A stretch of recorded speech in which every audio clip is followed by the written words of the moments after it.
Gracia? Miguel, anong ginagawa mo rito? Di ba't sabi ko sa'yo, wag ka munang pupunta rito sa bahay? Delikado! Baka may makakita sa... Bago ka magbunga nga dyan, tulungan mo muna ako. Ano ba nangyayari sa'yo? Hindi ko alam. Ang sakit ng buong katawan ko. Tingnan mo nga ang braso ko. Ang dami kong sugat. Nga paano yan? Kinamot mo ba? Kagabi pa kasi ako nangangati. Hindi na ako pinatulog kaya kinamot ko na lang ng kinamot. Tanga ka naman pala eh. Magsusugat talaga yan. Hindi mo ko naiintindihan. Tingnan mo mabuti ang mga sugat ko. Hindi ganyang kalala ang mangyayari sa simpleng pagkakamot lang. Kagabi lang ang mga sugat na yan pero may mga nanana agad. Ang baho naman. Ang lansa ng amoy ng mga sugat mo. Huwag kang maarte. Tulungan mo na ako. Hindi ko na kaya ang sakit kaya gumawa ka na ng paraan. Taon 2017. Cebu. Nagmula si Alma sa isang may kayang pamilya. Dahil sa negosyo ng mga magulang ay nagawa niyang makapagtapos ng kolehiyo sa isang magandang eskwelahan. Sa edad pa lamang na 23 ay nagtatrabaho na siya at nakakapag-ipon na ng sariling pera. Mabilis siyang nakaipon dahil hindi naman niya kailangang suportahan ang kanyang mga magulang. Lahat ng kinikita niya ay sa kanya lamang napupunta. Kaya naman, nang makapag-asawa na, ay iniwan na niya ang pag-oopisina at nagpasyang pagtuunan na lamang ng pansin ang pagiging may bahay at ina sa nag-iisa nilang anak ni Berto na si Kokoy. May nabili silang lote sa isang malayong barangay na pinatayuan nila ng bahay. At nang makalipat doon, hindi niya inaasahan na magkakaroon siya kaagad ng kaibigan. Ngunit taliwas sa buhay ni Alma, lumaki naman sa mahirap na pamilya si Gracia. Biktima siya ng mga magulang na tamad magpaaral ng anak at gustong mag-asawa na lamang para mabawasan ang kanilang responsibilidad. 16 anyos pa lamang si Gracia nang ipagkasundo siya ng kanyang ama kay Miguel na isang tricycle driver sa kanilang lugar. Mas matanda sa kanya ng 10 taon ang lalaki nung mga panahon na yon. Masipag naman at madiskarte sa buhay kaya di kalaunan nagustuhan niya rin yun.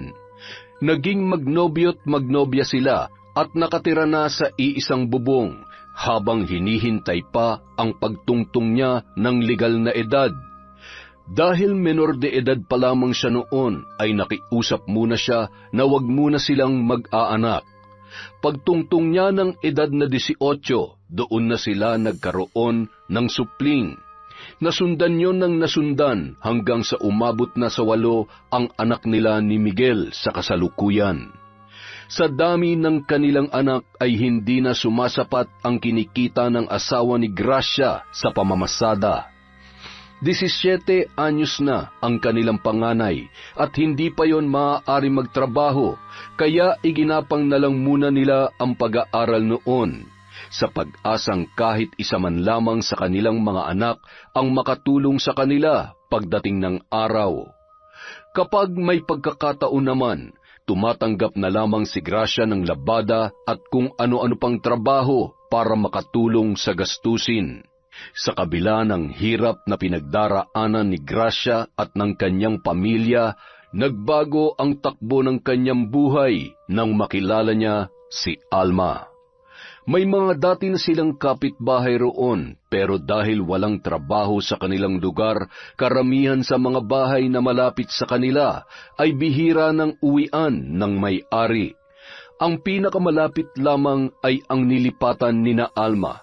Ilang buwan ding ginagawa ang bahay na yon at sa unang tingin pa lamang alam na niyang mapera ang may-ari noon, kaya naisip niya agad na kaibiganin. Anak, tingnan mo, ang ganda-ganda talaga ng bahay ni na Alma, tsaka mukhang mabait din siya. Magandang bahay, ibig sabihin mapera sila, Nay. Buti na lang kinausap niya ako agad. Tingin ko nga magkaibigan na kami. Seryoso ka ba, Nay? Sila makikipagkaibigan sa atin na ganito kapangit ang bahay? Bakit? Judgmental ba sila? Hindi mo pa nga nakikilala eh. Kayo lang naman kasi ang may gusto makipagkilala sa kanila. O bakit? Sinabi ko bang makipagkilala ka sa kanila? Hindi naman Ay naku, Nay. Umaasa lang kayo na totoong kaibigan talaga ang turing yan sa inyo. Langit at lupa ang pagitan nyo Napakanega mo. Susubukan ko lang naman Ikaw talaga? Kahit nasubukan nyo pa, Nay, wala rin yan. Kapag naging magkaibigan kayo, hindi rin yan tatagal. Bakit mo naman nasabi yan? Malasan lupang pinagtayuan nila ng bahay. Sabi ng kaklase ko, bago pa tayong maging taga rito, may nakatayo na talagang bahay dyan sa tapat natin. Matapobre daw yung may-ari, tapos palagi nag-aaway yung mag-asawa. May isang malalang away daw na nangyari na naging dahilan kaya namatay yung asawang lalaki. Ngayon may bago na may-ari ng lupa at tinayuan pa ng bahay, siguradong mamalasin din ang nakatira dyan.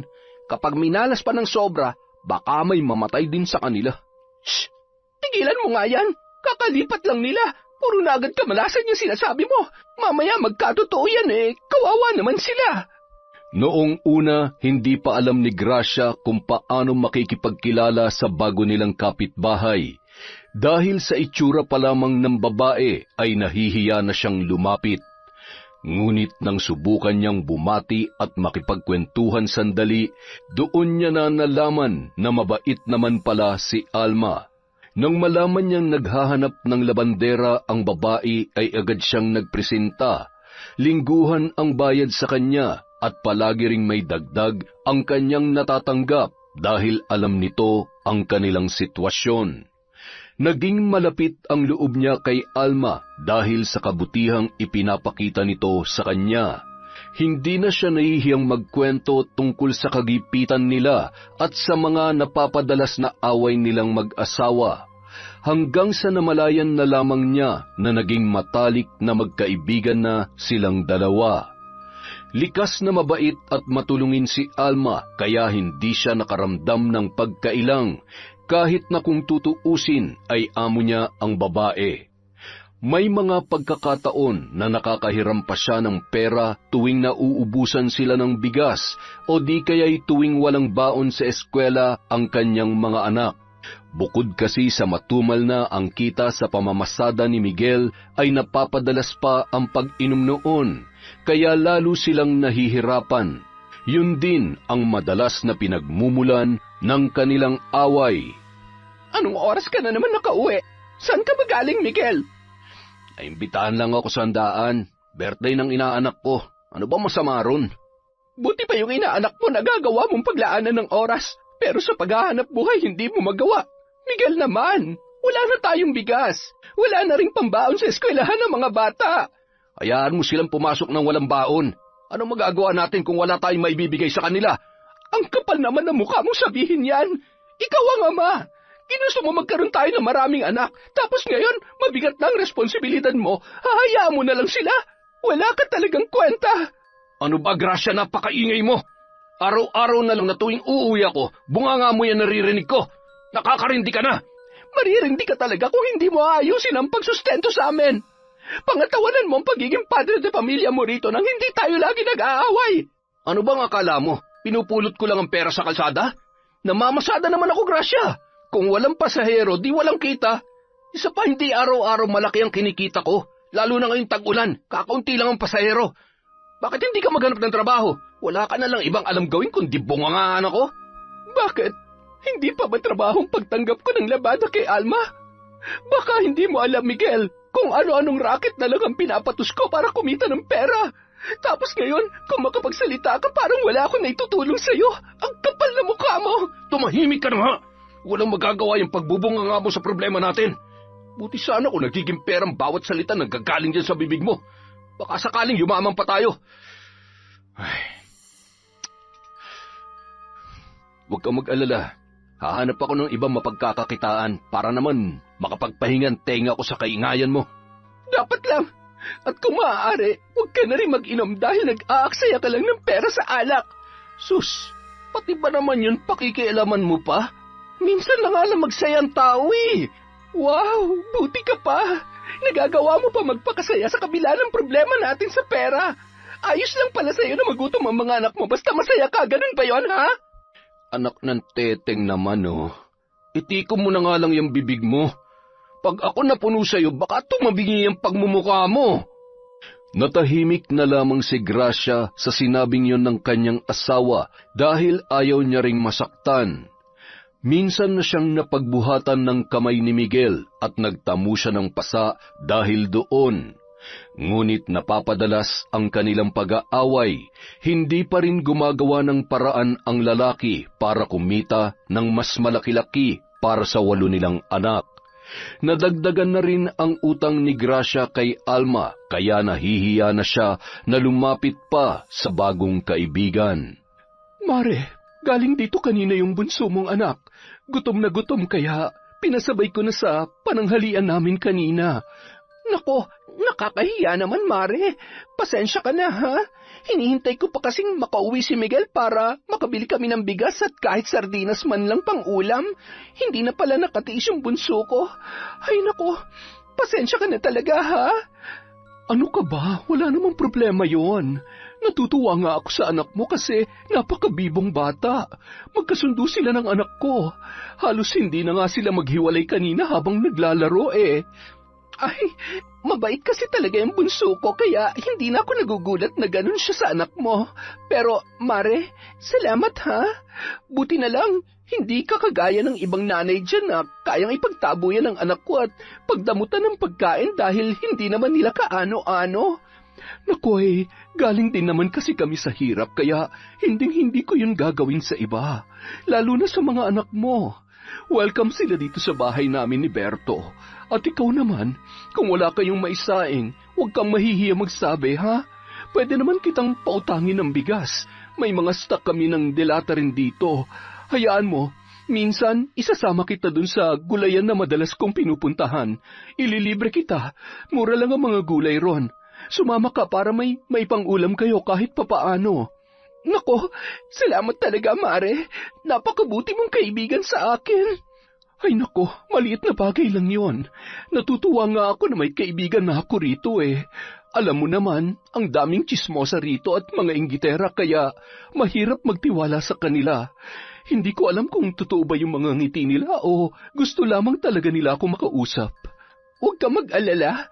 Tunay mo akong kaibigan, Mare. Pinanghawakan ni Alma ang sinabing yon ni Gracia. Mabait naman kasi talaga ang kaibigan niyang yun, kaya hindi siya nagdadalawang isip na tumulong kahit sa mga anak nito. Tuwing naglalaba sa kanya si Gracia ay binubusog niya yon ng merienda at nagpapadala pa ng pagkain para sa kanyang mga anak na naiiwan sa bahay. Dahil sa kanyang kabutihan, marami ang may gustong maglabada sa kanya, ngunit dahil mas kailangan yon ng kanyang kaibigan, hindi na siya naghanap pa ng iba. Ngunit sa katagalan, may napapansin na si Alma sa babae. Bukod sa napapadalas na ang paghiram nito ng pera, ay hindi na rin maayos ang paglalaba ni Gracia. Kung hindi man siya, ay namumuti naman ang mga dekolor nilang damit dahil sa kapabayaan. Nang hindi na siya makatiis, nagpasya na siyang kausapin ang kaibigan ng silang dalawa lamang. Mare, huwag mo sanang mamasamain ang sasabihin ko, ha? Bakit, Mare? Ano bang meron? Yung nilabhan mo kasi nung nakaraan, ang daming nasirang damit. Yung iba ron, kabibili lang ng asawa ko, kaya ayun, nagalit siya sa akin. Sabihan ko raw ang labandera dahil baka sa susunod ay mas marami pang damit ang masira. Ay, naiintindihan ko naman na problemado ka sa ngayon kaya siguro nawawala sa isip mo ang... Ibig mo bang sabihin nagpapabaya na ako sa paglalaba ko? Diretsuhin mo na lang ako, Mare. Gusto mo na ba akong palitan? Mare, hindi naman sa ganoon. Sinabi ko lang talaga sa'yo para mas mag-ingat ka sa susunod. May kamahalan din kasi yung damit na kumupas eh. Yung mga damit naman ni Kokoy, nandun pa rin ang mantsa kaya ayaw niya nang isuot. Medyo maselan kasi ang batang yun sa damit kaya kailangan talagang malinis ang sinusuot niya. Nakakainsulto ka naman, Mare. Ginagawa ko naman ang lahat para makapaglaba ko ng maayos, pero may nasasabi ka pa rin. Hindi ko naman sinasadya kung may nasira akong damit eh. Yun nga ang sinabi ko sa asawa ko, na hindi mo naman sinasadya yun. Kaya nga ngayon palang sinabihan na kita, para hindi na maulit sa susunod. Huwag mo naman masamain yun, Mare. Ganyan naman talaga kayong mga may pera. Porket binabayaran nyo lang kami, akala nyo, ayos lang sa amin na mainsulto at mapahiya. Ano? Teka lang muna, Mare. Hindi naman kita iniinsulto at ipinapahiya. Kaya nga mas pinili kong kausapin ka ng tayong dalawa lamang, hindi ba? Mare naman, intindihin mo naman ang pinupunto ko. Wala akong intensyon na ipahiya ka. Pero yun ang naramdaman ko, Mare. Kaya pasensya na. Hayaan mo, sa susunod, iingatan ko na ng sobra mga mamahalin yung damit. Ay, saka na lang siguro ulit tayo mag-usap, Mare. Kapag pareho ng malamig ang ulo natin, baka kasi kung ano pang masabi natin sa isa't isa. Mabuti pa nga. Bagamat hindi nagustuhan ni Alma ang ipinakita ni Gracia, mas pinili na lamang niyang magpasensya. Naiintindihan naman niya ang pinanggagalingan nito, lalo na't sunod-sunod pa rin ang mga problema nilang pangpinansyal. Ngunit ng mga sumunod na linggo, mas lalo pang lumala ang perwisyong dala ng kanyang kaibigan na humantong na sa isang sagutan. Mare, sabi mo nung nakaraan, iingatan mo na ang mga nilalabhan mo. Tingnan mo naman na nangyari sa damit ng anak ko. Halos mabutas na sa dami ng bleach na inilagay mo. Hindi ko naman sinasadya yon, Mare. Hindi na naman sinasadya. Lagi na lang bang ganyan ang idadahilan mo, Gracia? Kabibili lang ng uniform ng anak ko na nasira mo. Hindi naman namin pinupulot ang pera. Sus, ang arte-arte mo naman. Marami naman pera ang asawa mo ah. Bumili na lang kayo ng bago. Ano bang akala mo sa asawa ko? Tumatayo ng pera? Nagtitipid rin kami dahil hindi kami ubos biyaya, Gracia. Binabayaran ka naman namin ng tama, kaya kung pwede sana, ayusin mo ang trabaho mo. Para kasing nananadya ka na eh. Pinagbibintangan mo ba ako na naninira ng mga gamit ninyo? Ibang klase ka rin ah. Hindi na kita kailangang pagbintangan dahil hindi lang ito isang beses nangyari. Mas malala lang ngayon, kaya pasensya ka na kung hindi ko na ito palalampasin. Para hindi na tumaulit at hindi na ako makapagbitaw para masasakit na salita, kukuha na lang ako ng ibang tagalaban namin. Ano? Papalitan mo ako? Ang kapal naman na mukha mo? Dahil lang sa simpleng pagkakamali, magkakaganyan ka na? Para namang hindi tayo magkaibigan yan, Alma! Yun na nga eh. Lagi mong ginagamit ang pagkakaibigan natin kaya akala mo ayos lang na makasira ka ng damit namin. Tsaka huwag mo nga akong masabi-sabihan ng makapal. Ikaw nga ang dapat sabihin ko nun eh. Masyado ka na kasing abusado. Napakayabang mo naman. Porket mapera kayo? May pera kami dahil masipag kami mag-asawa. Pero kahit kailan, hindi kami nagyabang. Kung para sa'yo pagyayabang ang ginagawa ko, hindi ko na problema yon dahil ganyan ka mag-isip. At tinupad nga ni Alma ang kanyang sinabi. Napalitan si Gracia bilang labandera. Mula na magkaroon sila ng alitan ay hindi niya na pinapapunta pa ang kanyang mga anak sa kanilang kapitbahay. Hindi na rin sila nagpapansinan kahit madalas silang nagkikita o nagkakasalubong sa daan. Nabalitaan na lamang niya na may iba na itong labandera. Tuwing nakikita niya si Alma, mas lalong tumitindi ang inggit na kanyang nararamdaman. Lalo na tuwing nakikita niya itong bumibili ng mga bagong gamit. Hanggang isang araw, kinailangang bumiyahe ni Alma pauwi sa Negros dahil sa tiyahin niyang pumanaw na. Nagpaalam siya sa kanyang asawa na 1 linggo siyang mawawala. Pumayag naman si Berto. Iniwan niya ang anak na si Kokoy dahil hindi naman yon maaaring lumiban sa eskwelahan. Noong araw na paalis na siya, ay nahuli niya si Gracia na nakasilip sa bintana at nakatanaw sa kanya. Napailing na lamang ang babae nang maisip ang nasira nilang pagkakaibigan. Sino ba sinisilip mo dyan sa bintana? May pinagtataguan ka ba? Wala. Sino namang pagtataguan ko? Ibinalik mo lang yung tanong ko eh. Siya nga pala, napapansin ko, hindi na kayo nag-iimikan ni Alma. Hindi ka na ba naglalabas sa kanya? Bakit pa ako maglalabas sa kanya eh? Pinalitan na ako ng buwisit na yon. Akala ko ba isang gandikit kayo? Ano nangyari sa inyo? Huwag mo nga akong tawanan. Hindi ko kasalanan kung yumayabang na siya. Palibhasa mayaman, ang taas-taas ng ere. Paano ang taas ng ere? Napaka-arte niya. Dati naman hindi siya nagre-reklamo sa paglalaba ko. Aba, ngayon, ang dami nang sinasabi. Kesyo kabibili lang daw nung damit, tapos nasira ko agad. Parang ang sama-sama akong tao dahil lang doon. Baka naman kasi talagang pumalpak ka. Bakit ba parang kinakampihan mo pa siya? Ako ang asawa mo dito, kaya dapat akong kinakampihan mo. Wala akong kinakampihan. Kaya nga inaalam ko kung ano nangyari, di ba? Kasi ikaw, palagi mong pinapairal yung init ng ulo mo. Kulang na lang, pumutok ng mga ugat mo sa utak eh. Pwede naman magsalita ng kalmado lang. Yung swabe lang. Hindi yung lagi ka na lang galit kahit wala pa namang nakakagalit. Huwag mo nga akong pangaralan. Hindi kita teacher, ah. Yan ang problema sa'yo. Ang gusto mo, ikaw na lang palagi ang pinakikinggan. Ayaw mo nang pinagsasabihan ka. Lahat minamasama mo. Baka yan talagang dahilan kaya galit na galit ka ron kay Alma. Pinagsabihan ka lang niya pero ikinagalit mo kaagad kahit na alam mong nagkamali ka. Huwag mo nga mabanggit-banggit ang pangalan na yan. Kung makapagsalita ka, parang mas pinapaboran mo pa siya. Ano, gusto mo na ba si Alma? Anak ng tipaklong naman, oh. Bahala ka nga dyan. Linisin mo muna yung utak mo para hindi ka nagkakaroon ng kaaway. Sunod-sunod pa ang naging away ng mag-asawa. Umaabot pa sila sa puntong nagkakasakitan na at nakikita pa yon ng mga bata. Walang magawa si Gracia kundi iiyak na lamang ang hirap ng kanilang sitwasyon. Baon na sila sa utang. Halos araw-araw nang may kumakatok sa bahay nila para maningil. Kahit rumakit siya ay hindi pa rin sasapat ang kanyang kinikita para ibayad sa kanyang mga utang. Sa pagkain pa lamang ay ubos na ang maghapon niyang pinagpaguran.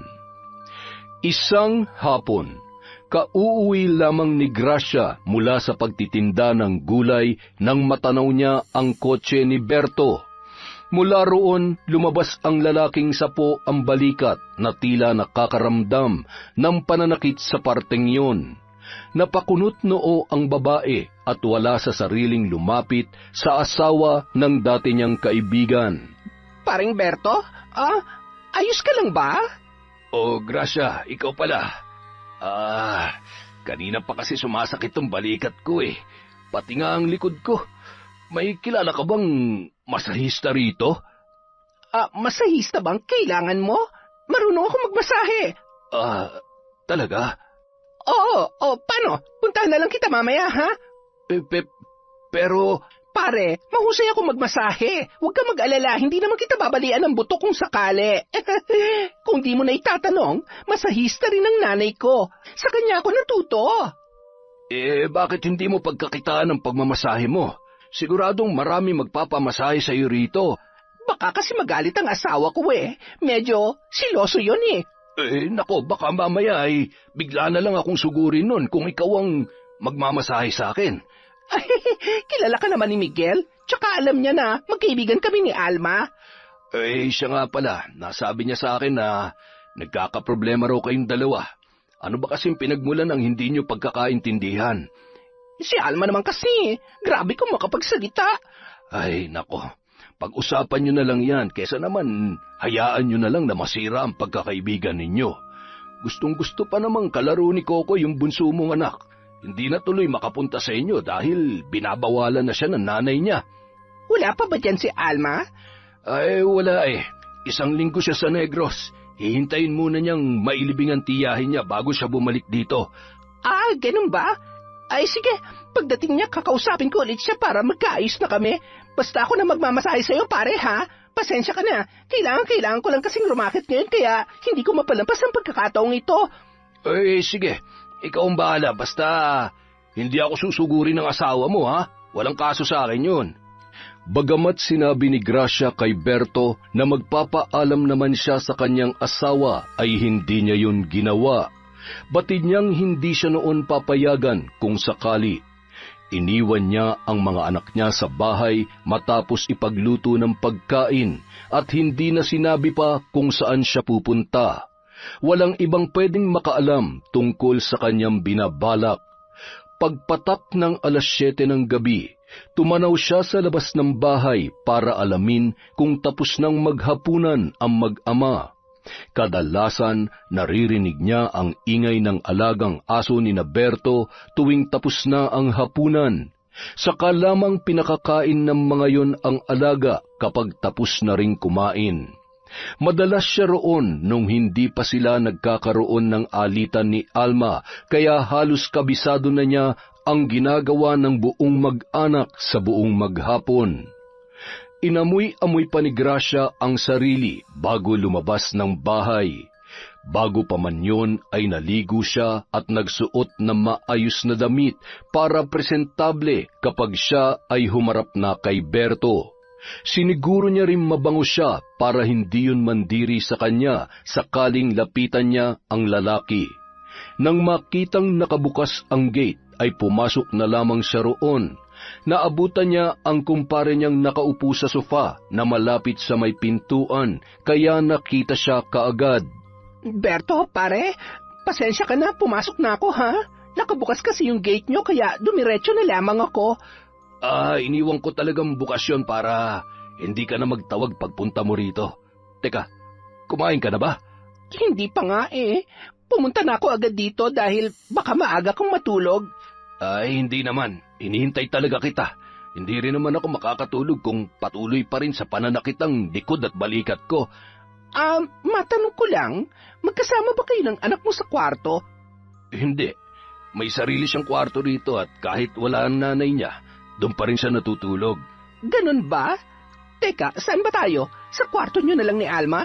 Oo, para kahit makatulog na ako ron ayos lang. Alam mo, mas maganda kung iinom ka muna ng konti bago kita imasahe. Hindi pwede. May trabaho pa ako bukas eh. Konti lang para mas mapasarap ang tulog mo. Huwag ka mag-alala. Kapag nakatulog ka, isasara ko na lang ang pinto at gate nyo pag uwi ko. Sige. Matagal-tagal na rin naman akong hindi nakakainom.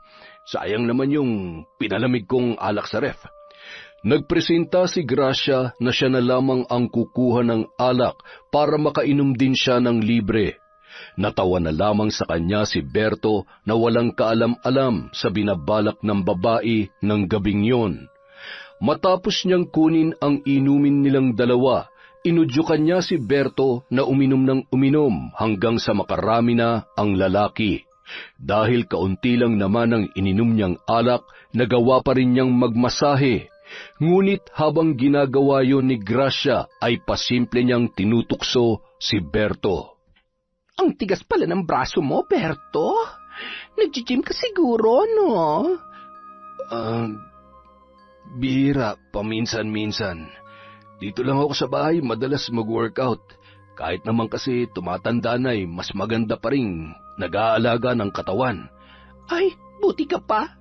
Naiisip mo pa rin alagaan ang sarili mo. Sa bagay, pareho naman kayo ni Mare. Maalaga rin siya sa katawan kaya hindi halata sa kanya ang edad niya. Siya nga nagsasabi sa akin na palagi kami mag-ehersisyo . Isa nga yun sa mga nagustuhan ko sa kanya nun . Kahit pagod na siya sa trabaho, nagagawa pang alagaan na mabuti ang katawan niya. Hindi ko naman tinatanong. May sinasabi ka ba, Mare? Wala. Sabi ko, napakalambing mo naman pala talaga sa asawa mo. Siyempre naman. Kahit nung wala pa kaming anak, malambing na talaga kami sa isa't isa. Ang swerte naman ni Mare sa iyo. Swerte rin naman ang asawa mo sa iyo, Siya lang ang maswerte sa akin, pero ako, minalas yata sa napangasawa ko. Bakit naman? Mabait naman si paring Miguel, Nakikita ko na masipag siyang mamasada. Pero hanggang ngayon, gipit na gipit pa rin kami. Ay, wag na nga lang natin pag-usapan yon. Saan ba yung masakit? Dito ba? Ayan, diyan nga. Aray, ang sakit. Nasobrahan ka na yata sa kakatrabaho Sanay na ako sa trabaho sa restaurant. Nakatulog kasi ako kanina nang nakayuko Paggising ko, sumasakit na ang likod ko tsaka balikat ko. May naipit yata ang ugat. Huwag ka mag-alala. Magaling akong magmasahe kaya bukas magaan na ang pakiramdam mo. Nagtatrabaho si Berto bilang isang chef sa Chinese restaurant sa bayan. Malaki ang sweldo roon kaya nasusustentuhan talaga ng lalaki ang kanyang asawa at nag-iisang anak. Dahil doon, mas tumindi ang inggit na nararamdaman ni Gracia kay Alma. Nang gabing yun, sinamantala niya na maraming nainom si Berto para maisagawa niya ang kanyang plano. Nang makatulog ang lalaki, tinabihan niya yon at niyakap hanggang sa makatulog na rin siya. Kinaumagahan, nagising na lamang si Gracia nang marinig niya ang boses ng dalawang lalaking nag-aaway sa labas ng kwarto. Kaagad na nanlaki ang kanyang mga mata nang makilala ang boses ng asawa niyang si Miguel. Hayop ka? Akala ko napakatino mong tao, ahas ka pala. Sinamantala mo ang pangangailangan ng asawa ko. Nagkakamali ka, pare. Minasahe niya lang ako kagabi. Nagbayad pa nga ako eh. Huwag mo nga ako mapari-pare. Hindi tayo magkaibigan. Tsaka hindi masahista ang asawa ko. Pero sabi niya, marunong siya magmasahe. Siya nag-alok ng serbisyo sa akin at hindi ko siya pinilit. Sinungaling! Pare, ang mabuti pa siguro, yung asawa mo na lang ang tanungin mo. Wala akong balak makipag-away sa'yo dahil nagsasabi ako ng totoo. Pumunta siya rito kagabi, bandang 7:00. Pinilit niya pa nga akong uminom para mas mapasarap daw ang tulog ko dahil masakit ang likod at balikat ko. Ay, pare naman, mahal na mahal ko ang asawa ko kaya wag mo sana akong pag-isipan ng masama. Hindi kita pag-iisipan ng masama kung pinauwi mo ang asawa ko. Pare, nakatulog na nga ako kagabi. Hindi ko na namalayan kung umuwi na ba siya. Basta, bago ako matulog, inabutan ko na siya ng perang bayad sa pagmamasahe niya. Paggising ko, dun ko lang nalaman na natulog pala siya sa tabi ko. Tapos narinig na lang kita na nagwawala sa labas. Kung gusto mo, pare, pumasok ka ngayon sa kwarto para malaman mo nagsasabi ako ng totoo. Si Gracia nang tanungin mo. At para sa ikapapayapa ng isip mo, ipamedical natin siya para mapatunayang hindi ko siya ginalaw at wala nangyari sa amin. At bakit naman ako maniniwala sa'yo? Pinagsamantalahan mo ang asawa ko, yun ang totoo. Dahil hindi pinaniwalaan ni Miguel ang mga sinabi ni Berto, mas tumindi pa ang galit niya sa lalaki. Nagdilim ang kanyang paningin ng mga sandaling yon. Akala ng kaalitan niya, sumuko na siya sa pakikipagtalo kaya lumabas siya ng bahay. Ngunit hindi inaasahan ni Berto nang bumalik siya na may dalang itak. Sa labis na pagkagulat ay hindi na yun nakalaban pa sa kanyang ginawa. Pinagtataga niya ang katawan ng kaawa-awang kapitbahay. Walang nakarinig sa mga sigaw ng lalaki, maliban sa anak nitong natulala na lamang nang makita ang kanyang ginagawa. Doon naman napalabas ng silid ang kinakabahan na si Grace. Nagimbal siya sa ginawa ng kanyang asawa. Kaagad niyang inawat si Miguel bago pa matuluyan si Berto. Kritikal ang lalaki nang dalhin sa ospital. Ipinaliwanag niya sa asawa ang totoong nangyari para maisisi niya ang nangyari sa asawa ni Alma. Bakit hindi mo sinabi agad? Bakit? Tinanong mo ba ako? Paano kita tatanungin kung ang sarap-sarap ng tulog mo sa tabi ng gagong yun? Dahan-dahan ka nga sa pananalita mo. Sa inyong dalawa, ikaw ang gago. Muntik mo na mapatay si Berto ah. Hindi yun mangyayari kung hindi dahil sa'yo. Bakit nung ka natulog? Sana pinigilan mong antok mo. Ilang hakbang lang ang lalakarin mo, Gracia. Pero kinatamaran mo pa. Tingnan mo tuloy ang nangyari. Hindi sana ako nakipag-away kay Berto. Desisyon mong makipag-away sa kanya, kaya wag mo ako masisisisi. Kung nakipag-usap ka lang sana ng mahinahon, wala sana masasaktan.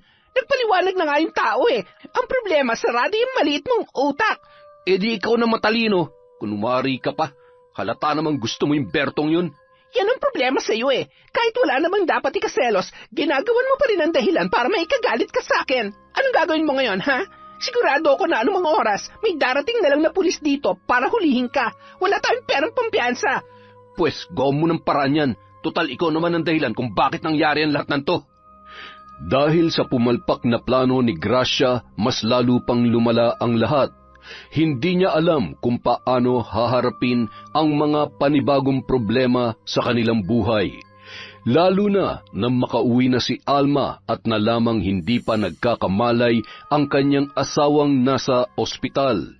Ang anak naman nitong si Kokoy ay hindi pa rin makausap. Gayunpaman, nakarating sa kanya ang report tungkol sa taong nanaga at muntik nang makapatay kay Berto. Pagkagaling sa ospital ay kaagad niyang pinuntahan ang bahay ni Gracia para kumprontahin si Miguel. Miguel, lumabas ka dyan.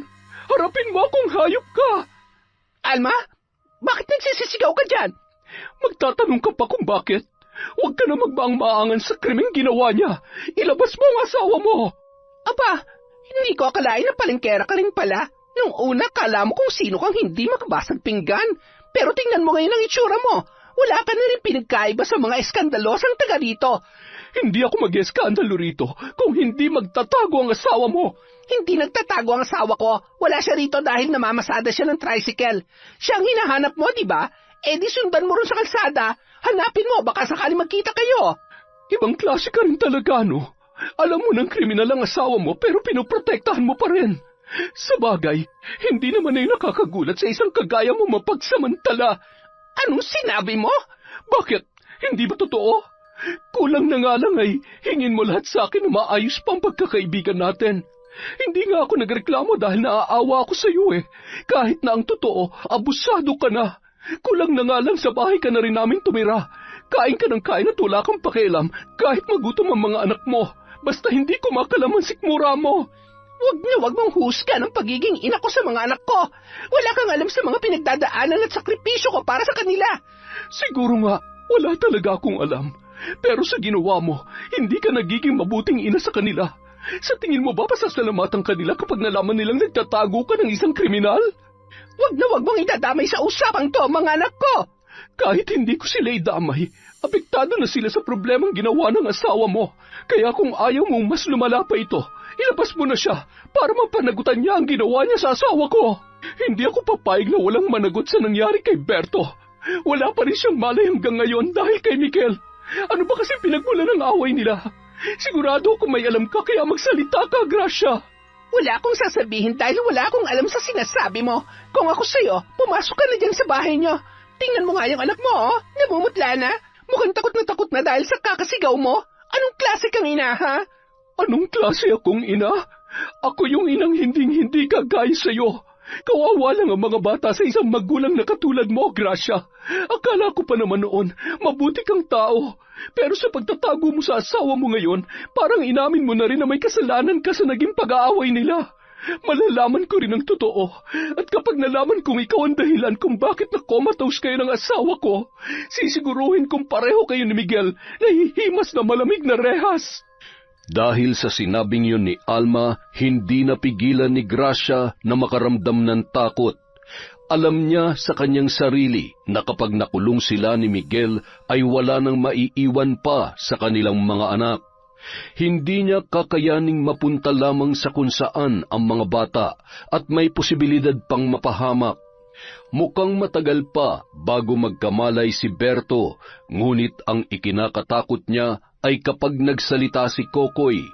Naroon ang bata nang saktan ng asawa niya ang ama noon.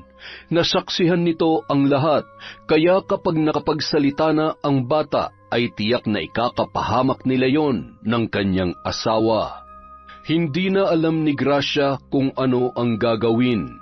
Hindi siya mapakali tuwing iniisip na maaari siyang makulong katulad ni Miguel. Naisip niya na mabuti pa ang asawa niya dahil nagawa na kaagad nitong magtago. Ang alam niya, dun yun pumunta sa bahay ng malapit niyang pinsan. Nasa iisang barangay lang sila, pero sinabihan siya ni Miguel na wag na munang maglalalabas. Siya naman ay pilit na nag-iisip ng paraan kung paano masusolusyonan ang problema sa anak ni Alma. Hanggang sa isang umaga, nagulat na lamang siya nang makita si Kokoy na naglalakad sa kalsada. Tulala at sunod-sunod ang pagpatak ng mga luha. Kokoy, ayos ka lang ba? Papa, pinatay niya si Papa. Pinatay niya si Papa. Kokoy, hindi pa patay ang Papa mo. Wala pa lang siya malay ngayon, pero gigising din siya anumang oras. Kayo ang pumatay sa kanya. Pinatay niyo ang Papa ko. Masama kayong tao. Kokoy, ano ba sinasabi mo? Hindi kami ang pumatay sa Papa mo. Tinulungan nga namin siya, diba? Dinala namin siya sa ospital. Nakita mo yon? Makinig ka sa akin. Wala kang nakita. Hindi yun totoo. Pinatay niyo ang Papa ko. Isusumbong ko kayo kay Mama. Isusumbong ko rin kayo sa mga pulis. Hindi mo gagawin yon. Isusumbong. Bisiwan mo ako. Hindi ka na makakauwi sa inyo. Halika, sumama ka sa akin. Walang nagawa ang panlalaban ni Kokoy dahil higit na mas malakas si Gracia. Tinakpan niya ang bibig ng bata para walang makarinig sa pagsigaw nito. Dinala niya si Kokoy sa abandonadong kapilya na malapit na sa kasukalan para makasigurong wala nang makakarinig pa sa kanila kahit magsisigaw pa ang kanyang kasama. Hinubad niya ang damit ng bata saka ipinasok sa bibig nito para hindi na yun makasigaw. Pinunit niya ang laylayan ng kanyang bestida para gawing panali sa mga kamay noon para hindi niya magawang alisin ang kanyang busal sa bibig. Dahil wala namang ibang lalabasan sa kapilya maliban sa 2 pinto roon ay hindi na niya iginapos pa si Kokoy. Nakakatayo at nakakapaglakad pa rin ang bata sa loob ng kapilya, ngunit hindi nito magagawang humawak ng kahit ano dahil sa mga kamay na tinalian ni Gracia. Isinara ng babae ang pintuan. Naghanap siya ng maaaring ipanali sa labas nito para hindi makatakas si Kokoy. Nagtagumpay naman siyang ikandado na maigi ang magkabilang pinto ng kapilya, kaya hindi na siya gaanong nag-alala nang iwan doon ang kaawa-awang anak ni Alma. Pawisan si Gracia nang makarating sa kanilang bahay. Nagtaka ang anak niyang si Sandro nang makita ang punit na laylayan ng kanyang bestida at ang buhok niyang bahagyang nagulo dahil sa ginawa kani-kanina lamang. Nay, anong nangyari sa inyo? Mukha kayong ginahasa sa itsura niyo Ano? Hoy, yung bibig mo, Sandro Manalamin nga kayo para makita niyo yung itsura niyo, Nay. Alam kong gusgusin ang itsura ko. Naghahanap kasi ako ng dahon ng ampalayang ligaw kanina para may ulam tayo mamayang tanghali. Di na kailangan, Nay. Nangutang na kami ng sardinas sa tindahan. Ano? Nangutang na naman kayo? Alam ko kasing nahihiya na kayong mangutang doon kaya ako nang gumawa. Ayos ba, Nay? Galing ko, di ba? Buisit ka talaga, Sandro. Si Nanay naman, no? Nga pala, galing dito kanina si Tita Alma. Hinahanap si Kokoy. Tinatanong niya kung pumunta raw ba dito. Kanina pa kasi niya hinahanap Si Kokoy? Malay ko ba kung nasa ng batang yon? Palibasa kasi hindi niya pinagsasabihan ng anak niya kaya nilalayasan lang siya.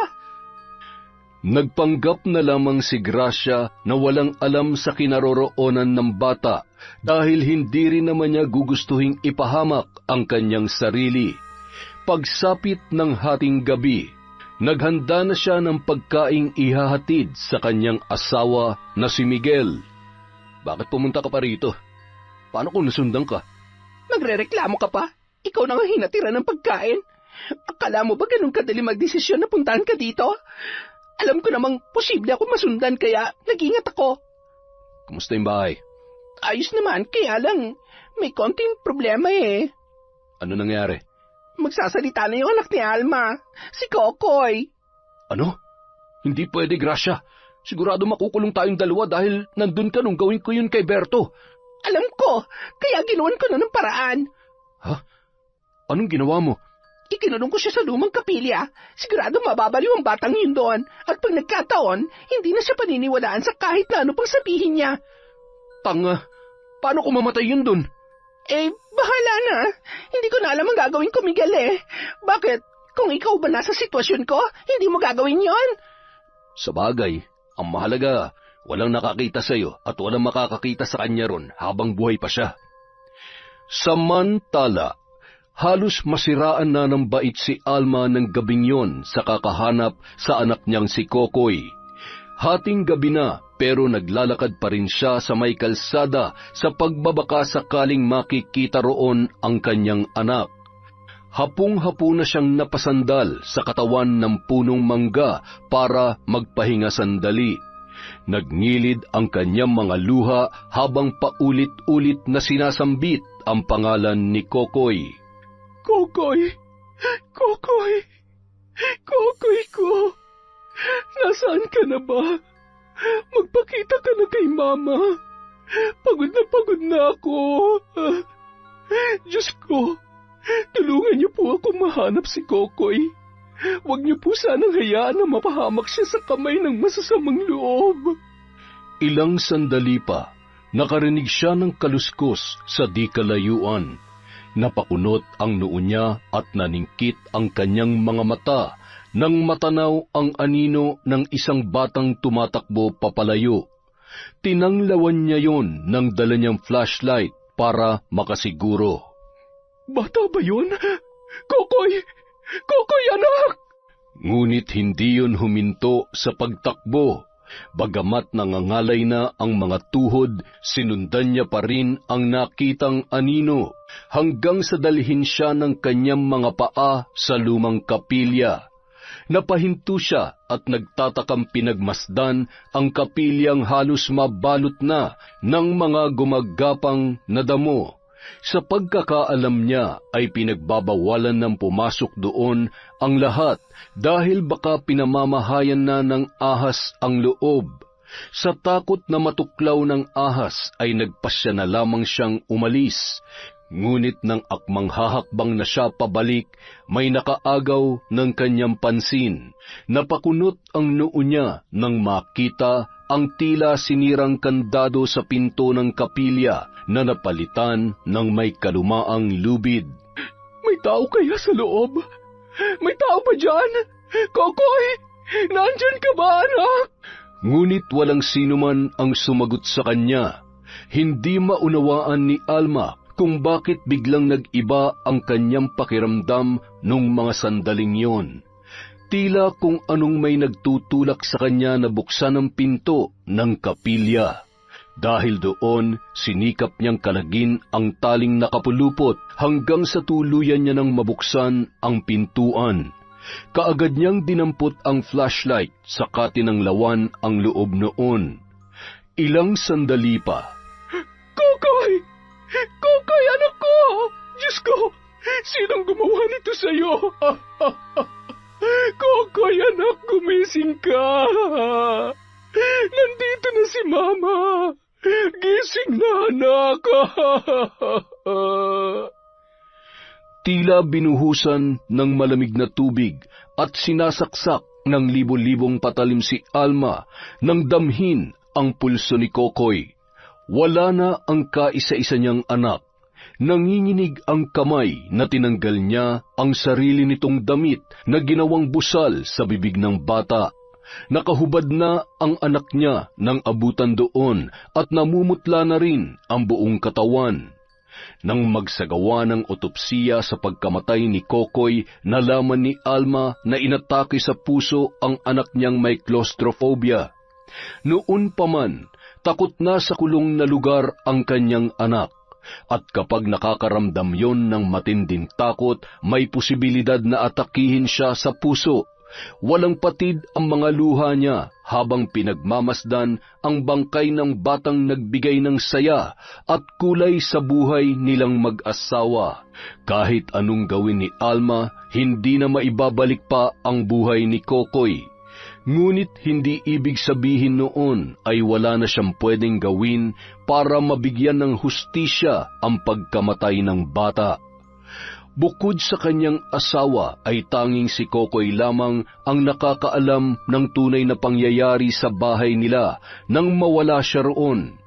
Kaya isa lamang ang pinaghihinalaan niyang gumawa noon sa kanyang anak. Isa lamang ang may motibong patahimikin ang isang inosenteng bata na kailanman ay hindi magsisinungaling sa nasaksihan nito ng araw na yon. Dahil alam niyang nagtatago pa si Miguel, kailangan niyang gumawa ng paraan para mapalabas ang lalaki. Buhay ang kinuha nila sa akin. Sisiguruhin kong buhay rin ang magiging kabayaran sa ginawa nila sa anak ko. Dala ng matinding galit, naikuyom na lamang ni Alma ang kanyang kamao. Matapos ayusin ang magiging burol ng kanyang anak, pansamantala muna siyang umuwi sa kanilang bahay. Mabuti na lamang at may mga kaanak siyang dumating para tumulong sa kanya sa pag-aasikaso ng burol ni Kokoy. Ayaw niyang doon iburol sa bahay ang anak, kaya sa punerarya na lamang pinapupunta ang mga makikipaglamay. Isa pa sa mga dahilan niya ay wala pa silang masyadong kakilala sa kanilang lugar, kaya mas minabuti niyang mga kaanak na lamang ang pupunta roon. Habang nagmamaneho si Alma pauwi, bigla niyang natapakan ang preno. Lumakas ang kabog ng kanyang dibdib nang makita ang isang matandang babaeng nakatayo sa harapan ng kanyang kotse. Dali-dali siyang bumaba para kumustahin ang lagay noon. Sus Mariosep, Lola, ayos lang po ba kayo? Ayos lamang ako, iha. Hindi naman umabot sa akin ang kotse mo. Naku, buti na lamang po at hindi kayo nasaktan. Diyos ko, sumakit ang dibdib ko ron ha. Ay teka, saan po ba kayo pupunta? Gabing-gabi na po, Lola. Delikado po maglakad na mag-isa rito. Kung ganon, pwede ba akong makisakay sa'yo? Saan po ba kayo bababa? Sa bahay mo. Po? Wala na kasi akong mauuwian. Pinalayas ako ng mga anak ko dahil ang tingin nila sa akin ay isang pabigat na lamang. Naku, kawawa naman po pala kayo. Halina po kayo, Lola. Sumakay po kayo. Malaki po ang bahay namin, kaya pwedeng-pwede kayo roon. Salamat, iha. Napakabait mo naman. Ano nga pala ang pangalan mo? Alma po ang pangalan ko. Kung gusto niyo po, yun na lang ang itawag niyo sa akin. Kayo po, Lola, ano pong pangalan niyo?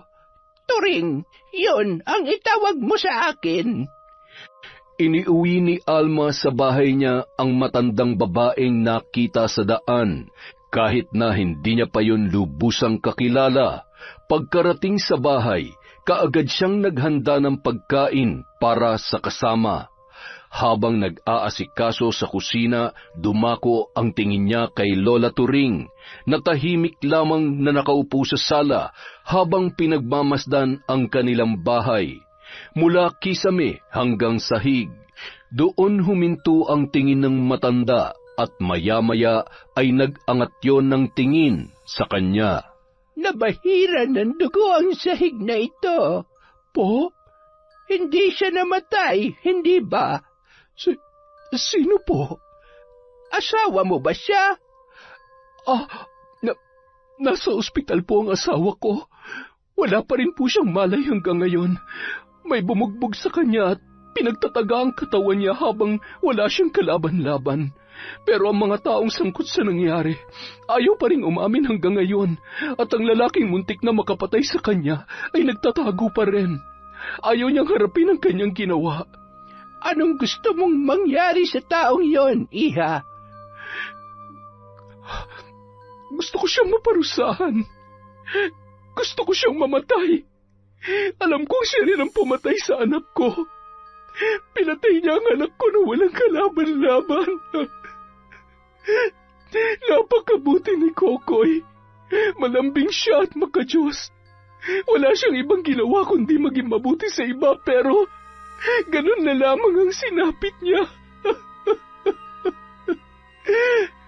Dalawa ang taong sangkot sa nangyari.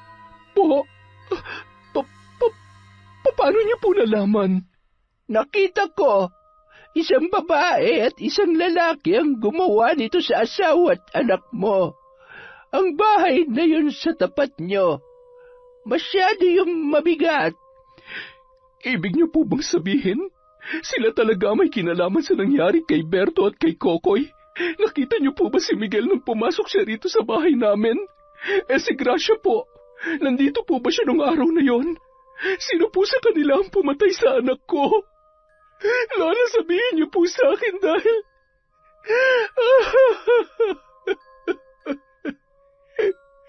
Dapat po silang mabulok sa kulungan. Hindi sapat ang mabulok lamang sila sa kulungan, Alma. Buhay ang kinuha ng taong yon sa iyo, hindi ba? Buhay sa buhay. Yon ang pinakamabigat na parusang maibibigay mo sa taong nagkasala sa iyo. Pero, paano ko po gagawin yon? Sa pamamagitan ng itim na mahika, matutulungan kita. Ngunit kailangan buo ang loob mo at wala ka ni katiting na pagsisisi sa mangyayari. Gagabayan kita sa dapat mong gawin. Kahit ano pa mang paraan, buong-buo na po ang loob ko, Lola. Kung matutulungan niyo po ako, nakikiusap ako sa inyo. Tulungan niyo po akong parusahan ang mga taong yon sa pinakamasakit na paraan. Makakaasa ka. May paghihiganti mo sila. Walang nakakaalam na sa bahay ni na Alma tumutuloy si Lola Turing. Pinili niyang ilihim yon nang sa ganon ay mas mapadali ang kanilang plano. Inutusan siya ng matanda na magtirik ng kandila palibot sa isang simbolong iginuhit niya sa sahig. Nang magsimula na ang pag-oorasyon ni Lola Turing, sinundan niya rin ang bawat salitang binibigkas ng matanda. Maya-maya pa, nanlaki ang kanyang mga mata nang makita ang mga ipis na gumagapang sa sahig. Titili na sana siya, ngunit kaagad niyang napansin na iisa lamang ang direksyong pinupuntahan ng mga yon. Lahat ng ipis ay patungo sa nakaguhit na simbolo. Ilang sandali pa, napigil ni Alma ang kanyang paghinga nang mabuo ang isang imahe ng tao. Lumakas ang kabog ng kanyang dibdib at muling tumindi ang galit na kanyang nararamdaman. Si Gracia ang imaheng nabuo roon. Nung mga sandaling yun, sigurado na siya kung sino ang salarin sa pagkamatay ng kanyang anak. Sa nangyari sa asawa niya, malinaw na sa kanya na si Miguel ang may kagagawan noon. Ang nanatili lamang na katanungan ay kung ano ang tunay na dahilan, at malalaman niya lamang yon sa taong itinuturing niyang kaibigan. Makalipas ang 2 araw, nagsimula na ang kalbaryo sa buhay ni Gracia. Mas lalong tumindi ang kagipitan nila mula noong nagtago na ang kanyang asawa. Kaya naman, nang alukin siya ng ibang kaanak na ampunin na lamang ang mga nakababatang anak nila ni Miguel, ay hindi na siya tumanggi pa. Yun ay kahit hindi naging madali sa kanya ang lahat.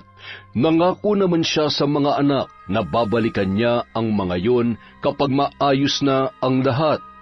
Kahit na ang totoo ay hindi niya alam kung kailan pa yon o kung posible pa nga ba na yon ay mangyari. Hindi niya akalain na mauubos ang mga anak niya sa ginawa niyang pagpapaampon sa ilan pa nilang mga kamag-anak. Ang 2 sa mga bata ay naglayas na lamang at sinabing maghahanap ng kahit anong trabaho kesa ipaampun niya. Ganoon din ang kanyang panganay. Nang mawala lahat ng mga bata, sa kanya lamang naramdaman ang matinding kalungkutan at pangungulila. Kasalukuyan siyang naghahapunan nang makarinig siya ng sunod-sunod at malalakas na katok mula sa pinto ng kanilang kusina. Buisit naman, oh! Sino ba kasi ang kumakatok? Gracia! Miguel? Anong ginagawa mo rito? Di ba't sinabi ko na sa'yo na huwag ka munang pupunta rito sa bahay? Delikado! Baka may makakita sa... bago ka magbunga nga dyan, tulungan mo muna ako. Aray ko! Ano ba nangyari sa'yo? Hindi ko alam. Ang sakit ng buo kong katawan. Tingnan mo mga braso ko. Ang dami kong mga sugat. Na paano yan? Kinamot mo ba? Kagabi pa kasi ako nangangati. Hindi na ako pinatulog kaya kinamot ko ng kinamot. Tanga ka naman pala eh. Magsusugat talaga yan. Hindi mo ako naiintindihan. Tingnan mo mabuti ang mga sugat ko. Hindi ganyang kalala mangyayari sa simpleng pagkamot lang. Kagabi lang ang mga sugat ko pero may mga nana agad. Ang baho naman. Ang lansa ng amoy ng mga sugat mo. Halos maduwal si Gracia sa itsura ng mga sugat ni Miguel nang ito ay umuwi sa kanilang bahay. Pagpasok pa lamang ng pinto ay nabuwal na sa sahig ang kanyang asawa, dala ng matinding panghihina. Matapos alalayan at linisan ang mga sugat, naghanda naman siya ng makakain. Nang pakakainin niya na si Miguel, bigla na lamang siyang napatili nang makita ang malalaking langgam na gumagapang sa mga sugat ng kanyang asawa. Ngunit ang mas nagpagimbal sa kanya ay nung makita niya ang mga langgam na tinatangay ang mga piraso ng laman mula sa mga sugat sa magkabilang binti ng lalaki. Napahiyaw na lamang yon, dala ng matinding kirot na nararamdaman. Ano pa bang tinatayo-tayo mo dyan? Alisin mo mga langgam na to sa sugat ko. Paano ko gagawin yon? Nakikita mo ba kung gaano karami mga yan? Oo, nakikita ko. Hindi ako bulag. Pero ikaw, may utak ka naman kaya gawa mo ng paraan. Aray, ang sakit. Bilisan mo na, Gracia. Kumuha ng tubig ang babae sa pag-aakalang maitataboy niya ang mga langgam na kumakagat sa binti ni Miguel. Ngunit kahit naubos na ang isang timba ay wala man lang ni isa sa mga yun ang umalis. Sa tindi ng kapit ng mga ito ay tila nakabaon na ang mga yun sa balat ng kanyang asawa. Hindi umuubra ang tubig, Gracia. Umisip ka na ibang paraan. Parang hindi ko nakakayanin ang sakit kapag hindi pa natanggal ang mga pesteng langgam na to sa mga sugat ko. At teka lang naman, hindi ko na nga alam kung paano gagawin ko para maitaboy ang mga yan eh. Apoy, magsindi ka ng papel. Ilapit mo sa sugat ko. Ano? Paano ko mapasok ka? Ilapit mo lang, tanga. Hindi ko sinabing sunugin mo ang binti ko. May utak ka naman, di ba? Buisit ka? Ako pang pagsasalitaan mo ng ganyan ngayon? Kung pabayaan kaya kita, ha? Sa tingin mo, may iba pang tutulong sa'yo. Huwag mo na nga akong bantaan. Asawa mo ko, kaya kailangan mo akong tulungan. Sinunod ni Gracia ang sinabi sa kanya ni Miguel. Kumuha siya ng papel at isa-isang sinindihan ang mga yun at saka inilapit sa binti ng asawa para itaboy ang mga langgam. Ngunit kahit idikit niya na ang apoy sa balat nito, hindi pa rin nilulubayan ng mga insekto ang sugat.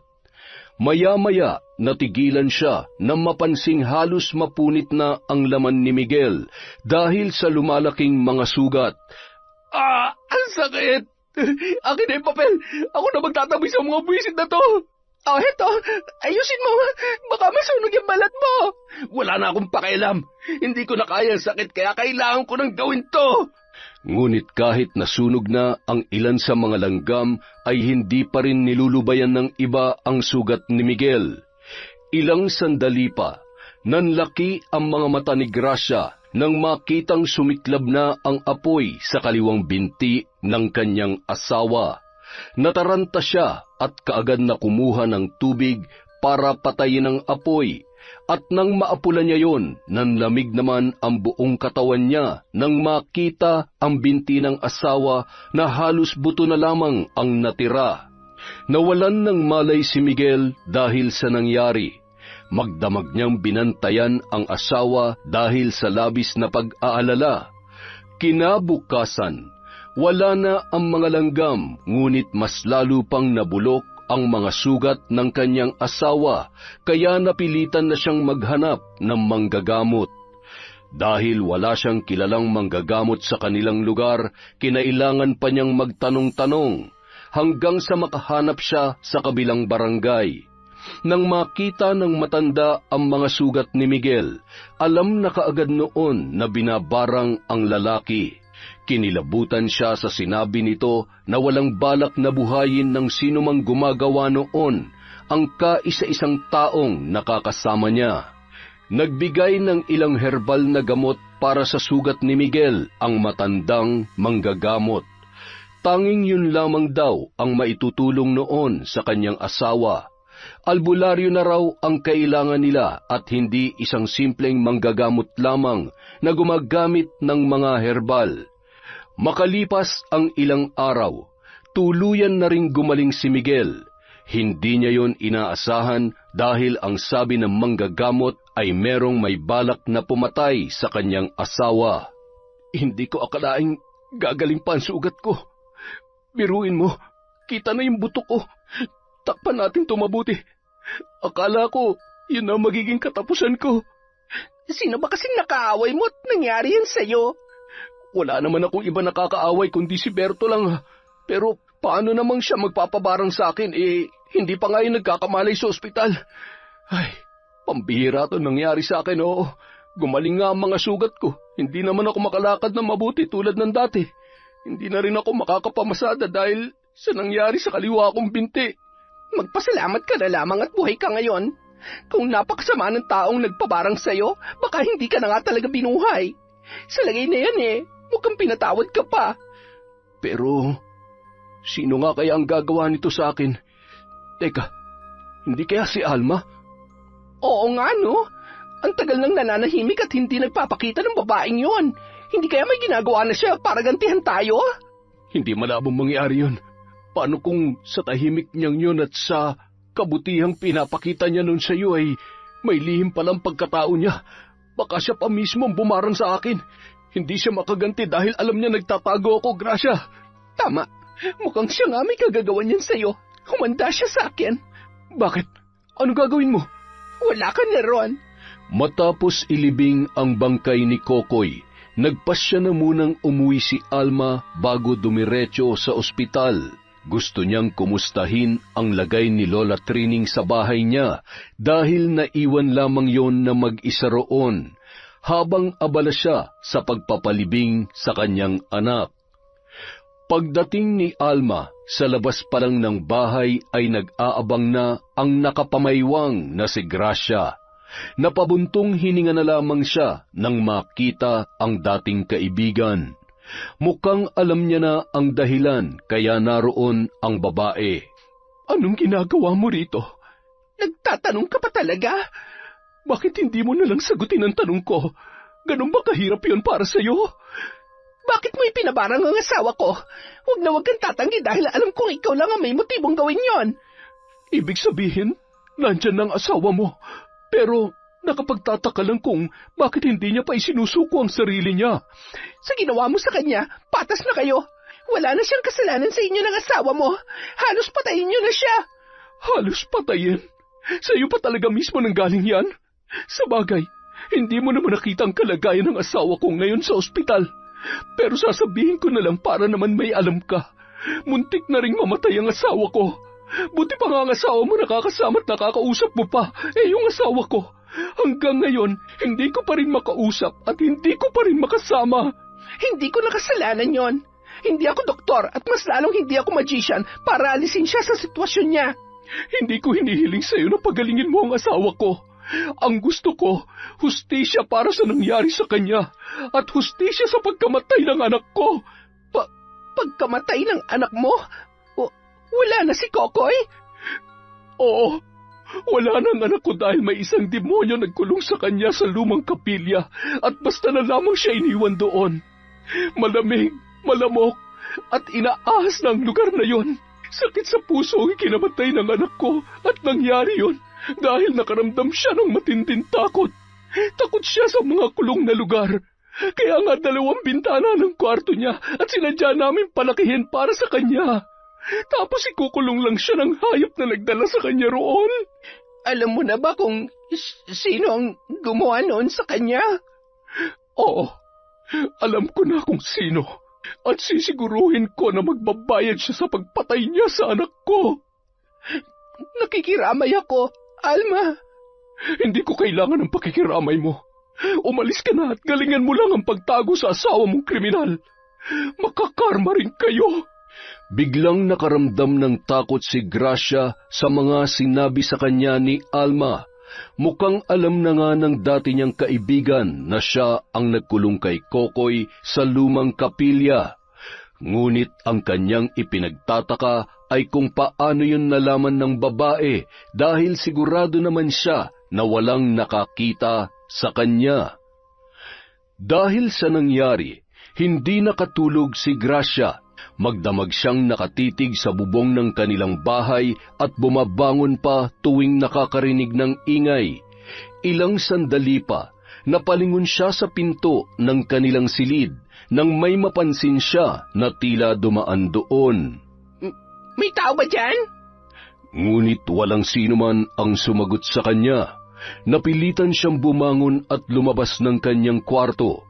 Pagdating sa may kusina, nanlaki ang kanyang mga mata nang makita ang bulto ng isang batang nakatalikod.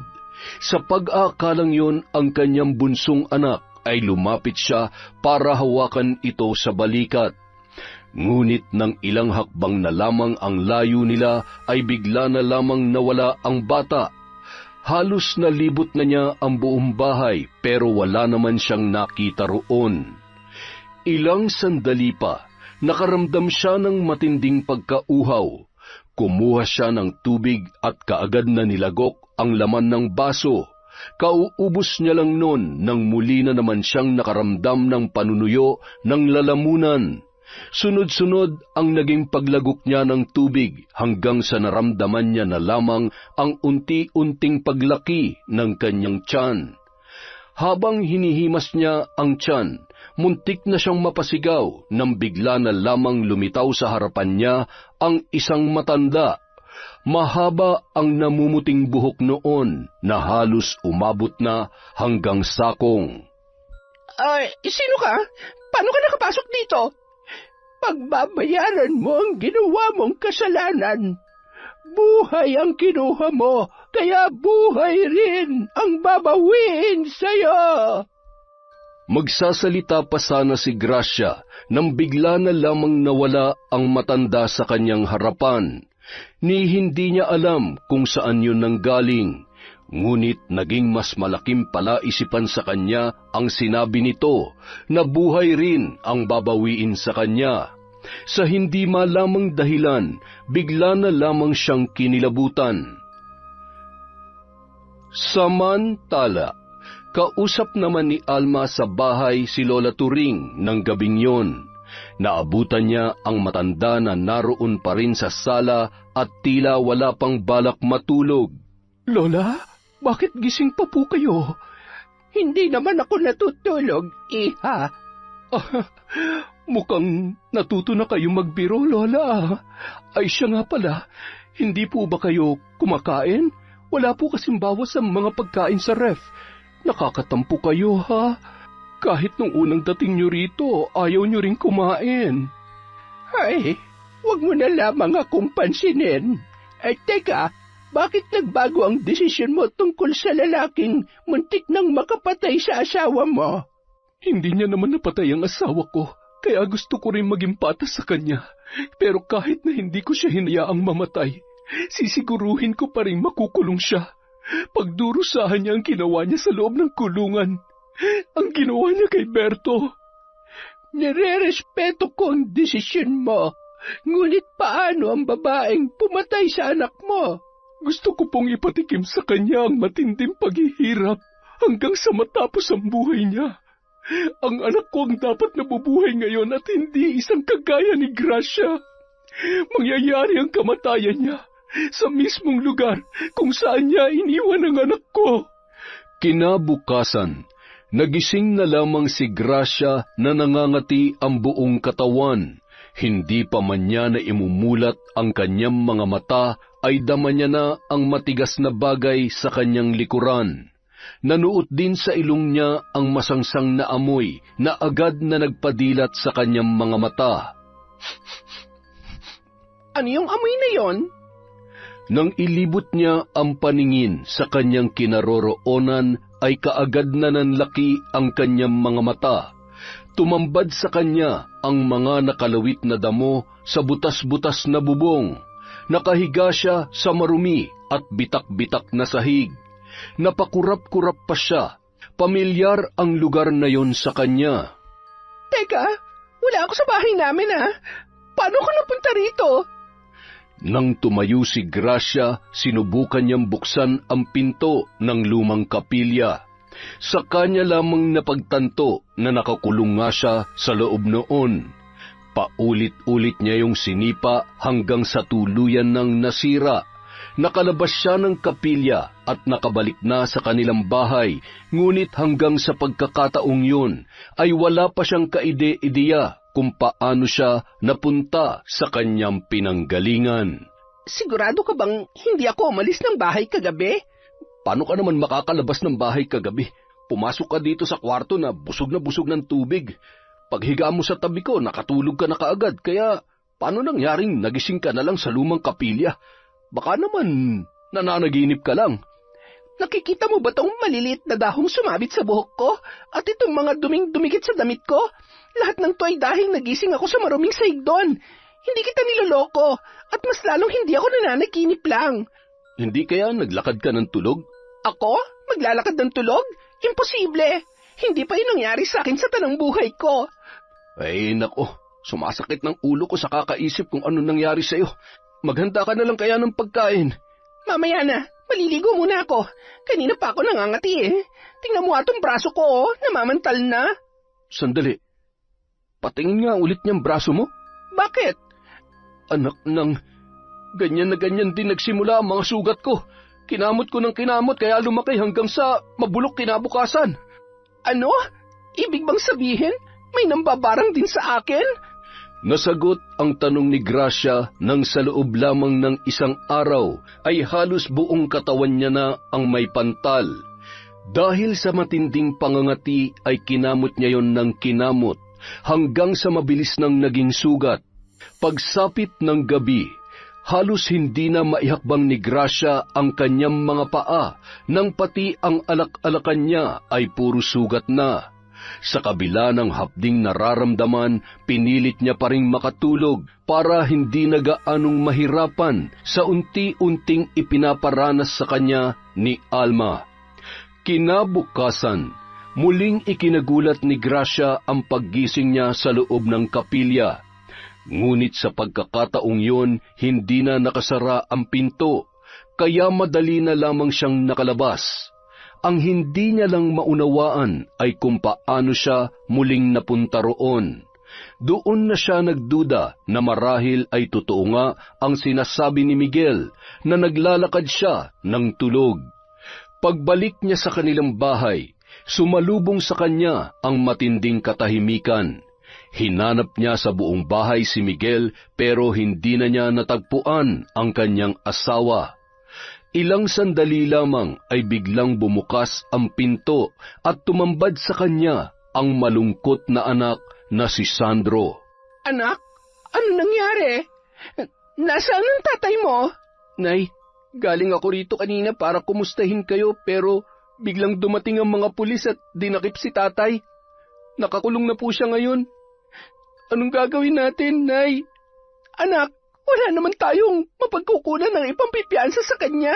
Isa pa, hayaan na natin siyang panagutan ng ginawa niya kay Berto bago pa lumala ang mga nangyayari. Bakit, Nay? Ano po ba nangyayari? Wala, anak. Anong wala, Nay? Ano yung mga sugat sa katawan niyo? Wala ito. Huwag mo na lamang pansinin. Dala ng matinding kahihiyan, mas pinili ni Gracia na ilihim na lamang sa anak ang tunay na nangyayari. Ngunit dahil sa kalagayan niya, lumiban na muna sa trabaho si Sandro para bantayan siya at tulungan sa bahay. Natuwa siya sa nakitang pagbabago ng kanyang anak. Mukhang natuto na ang panganay niya na maging responsable sa buhay mula nang kumita na ng sariling pera. Kinagabihan, maagang natulog si Gracia nang makaramdam ng matinding panghihina. Hindi niya na maigalaw ang kanyang mga braso na tila namimigat na dahil sa naglalakihang mga sugat doon. Nang makita niya ang refleksyon niya sa salamin, ay natakot siya sa itsura nang makita ang mga mata niya na halos lumuwa na. Pinilit niyang matulog, kaya lamang nagsabay-sabay ang pagkirot ng kanyang mga sugat. Makalipas ang ilang sandali, naramdaman niya na tila may gumagalaw sa mga braso niya. Dahil madilim, hindi niya makita kung ano yon. Naputulan na sila ng kuryente, kaya tanging kandila na lamang ang nagsisilbing ilaw nila sa bahay. Agad niyang kinalabit ang kanyang anak. Ngunit kahit anong gawin niya ay tila hindi siya nito naririnig. Inulit niya ang paggising kay Sandro, pero mahimbing pa rin ang pagkakatulog ng binata. Ilang sandali pa, nanlamig ang buong katawan ni Gracia nang maramdaman ang kung anong maliliit na bagay na gumagapang sa buo niyang katawan. Nang kapain niya yon, napatili siya ng mapagtantong mga uod yun. Inuuod na ang buo niyang katawan habang nakaratay sa kama at hindi na magawang tumayo. Sinundan pa yon ng matinding pananakit ng kanyang tiyan. Sa sakit na nararamdaman, halos panawan na siya ng ulirat. Hindi pa man siya nakakabawi sa matinding kirot. Nakaramdam naman siya ng mabigat na bagay na lumapat sa kanyang leeg. Humigpit yon ng humigpit na tila siya ay sinasakal. Sinubukan niyang sumigaw, ngunit wala nang lumalabas na tinig sa kanyang bibig. Nagngilid na lamang ang mga luha habang inuusal niya ang mga salitang patawad. Kaya lamang ay huli na ang lahat. Kinaumagahan, napabalita sa buong barangay ang bangkay ni Gracia na natagpuan sa lumang kapilya. Naging usap-usapan ang kalunos-lunos na kalagayan ng babae. Ang hinala ng iba, binarang si Gracia. May iba naman na nagsasabi na nagpatiwakal na lamang ito dahil sa matinding kahirapan at pangungulila sa mga ipinaampong anak. Sa lahat ng mga katanungang yun, isang tao lamang ang nakakaalam ng kasagutan. Nung araw na yon, magpapaalam na sana si Alma at magpapasalamat kay Aling Turing. Ngunit hindi niya na nakita sa loob ng kanyang bahay ang matanda. Hinanap niya yon at sinubukang magtanong-tanong. Makalipas ang ilang oras ng paghahanap, saka lamang siya nakahanap ng nakakakilala sa matanda. Ngunit hindi niya inaasahan ang nalaman tungkol doon. Matagal na raw napatay si Aling Turing na isang kinatatakutang mambabarang sa lugar na yon. Sabi ng matandang nakausap niya, kahit patay na ang matanda ay gumagala-gala pa rin ito sa lugar. Bagamat pumanaw na ang katawan nito, nananatili pa rin ang bagsik ng kanyang barang dahil sa taglay na itim na mahika. At mananatili raw yon hanggat buhay ang itim na libro. Umuwing tulala si Alma habang isa-isang binubuklat ang itim na libro na tanging alaala na naiwan sa kanya ng matanda. Nalulungkot siya dahil hindi man lamang niya napasalamatan si Aling Turing. Itinago niya ang libro at nangako na yon ay iingatan. Ipinagdasal niya rin na hindi niya na kakailanganin pang buklatin ang librong yon dahil ayaw niya nang magkaroon pa ng panibagong dahilan para maghiganti. Sa awa ng Diyos, nagising na rin ang asawa niyang si Berto makalipas ang ilang buwan. Ngunit sa kabila ng mga nangyari, nakulong man si Miguel at napagbayaran na rin ni Gracia ang kanyang ginawa sa anak ni Alma, hindi pa rin nila matatakasan ang pinakamalungkot na katotohanan sa buhay nilang mag-asawa, ang pagkawala ng kaisa-isa nilang anak. Yon! Ang ganda na naman ng kwento natin. Sa susunod na po ulit ang shoutout. Maglilista lang po tayo, parang weteng lang. Maraming salamat sa walang sawang pagsuporta sa Kwentong Enteng.